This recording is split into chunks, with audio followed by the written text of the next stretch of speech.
શહેરમાં હવે ઈ ટોયલેટ પણ સુરક્ષિત નથી।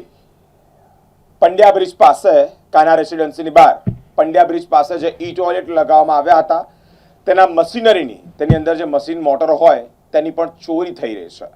શહેરના પંડ્યા બ્રિજ પાસે કાના રેસિડેન્સીની બહાર આ ઈ ટોયલેટ સુઝલ એડવર્ટાઇઝર્સ પ્રાઇવેટ લિમિટેડ અને મહાનગરપાલિકાના સંયુક્ત ઉપક્રમે અલગ અલગ જગ્યા પર આ ઈ ટોયલેટો લગાવવામાં આવ્યા હોય અને એ ઈ ટોયલેટમાં જે 8 થી 10,000ની કિંમતની મશીનરી હોય એટલે કે મોટર્સ હોય તેની ચોરીઓ થઈ રહી છે। કિસ્સો પ્રકાશિત થયો છે। કિસ્સો પ્રકાશિત થતાની સાથે જ પોલીસ કમ્પ્લેન પણ કરવામાં આવી છે। મહેશભાઈ સુઝલ એડવર્ટાઇઝર્સ પ્રાઇવેટ લિમિટેડના જે સુપરવાઇઝર છે મહેશભાઈ તેઓ દ્વારા સાજીગંજ પોલીસ સ્ટેશનમાં ફરિયાદ કરવામાં આવી છે। કહી રહ્યા છે કે સીસીટીવી ચેક કરવામાં આવે જેને લઈને આ કોણે ચોરી કરી છે તે સંદર્ભે પણ ખુલાસો થાય। હવે તો શહેરમાં ઈ ટોયલેટો પણ સુરક્ષિત નથી રહ્યા। શહેરના અલકાપુરા વિસ્તારમાં કાના રેસિડેન્સીની બહાર જ્યોતિ લિમિટેડ પંડ્યા બ્રિજ પાસે લગાવવામાં આવેલા ઈ ટોયલેટના દરવાજાના લોક તોડી અને ચોરી કરવામાં આવી છે। આ સિવાય પણ અલગ અલગ વિસ્તારમાં ઈ ટોયલેટમાં આવી રીતે ચોરી કરવામાં આવી। આશરે ઈ ટોયલેટ 8 થી 10,000ની કિંમતની મોટરો એની અંદર હોય। ઈ ટોયલેટમાં ઓપરેટ થતા તેવા મશીનરી પણ લગાવવામાં આવી હોય જેની ચોરીનો પર્દાફાશ થયો છે। સુઝલ એડવર્ટાઇઝર્સના સુપરવાઇઝર મહેશભાઈ પટેલ દ્વારા સાજીગંજ પોલીસ સ્ટેશનમાં ફરિયાદ પણ કરવામાં આવી છે। જો ઈ ટોયલેટની આસપાસમાં લગાવેલા સીસીટીવી ફૂટેજ તપાસવામાં આવે તો ચોક્કસ ચોરો કેમેરામાં કેદ થયા હોય જેને લઈને જ આ સીસીટીવી ફૂટેજ ચેક થાય તેવી પણ તેઓ માંગ કરી છે। ફરિયાદના આધારે સાજીગંજ પોલીસે તપાસ પણ શરૂ કરી છે।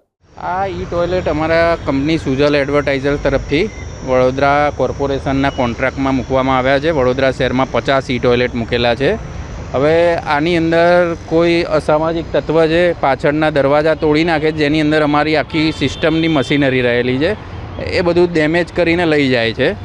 હવે આના દ્વારા શું થાય છે કે આની સિસ્ટમ બંધ થઈ જાય એટલે અંદર કોઈ યુઝ કરી ના શકે, ગંદકી થાય અને કોર્પોરેશન તરફથી શું છે કે અમને નોટિસ આવે કે ભાઈ આ પબ્લિક તરફથી કોલ આવે કે આમાં વર્કિંગ નથી થતું, ઘણી બધી મુશ્કેલીઓ થાય છે।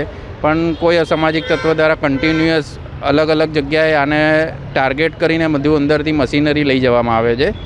કેટલી મોંઘી મશીનો છે આ લગભગ ઓછામાં ઓછું 10,000નો અંદર સામાન હશે જે આજના દિવસમાં 2 જગ્યાએથી ગયેલો છે। અને આવું બીજું જ્યોતિ સર્કલ પંડ્યા બ્રિજ બંનેમાં સેમ વસ્તુ લઈ ગયા છે। તો કંઈ કોઈના દ્વારા જાણી જોઈને આ કરવામાં આવતું એવું લાગી રહ્યું છે કારણ કે બંને જગ્યાએ સેમ વસ્તુ ગઈ છે। અમે અમારી કંપની દ્વારા એની પોલીસ સ્ટેશનમાં ફરિયાદ આપવામાં આવી છે અને કડકના કડક કાર્યવાહી કરવામાં આવશે એની ઉપર। મહેશ પટેલ।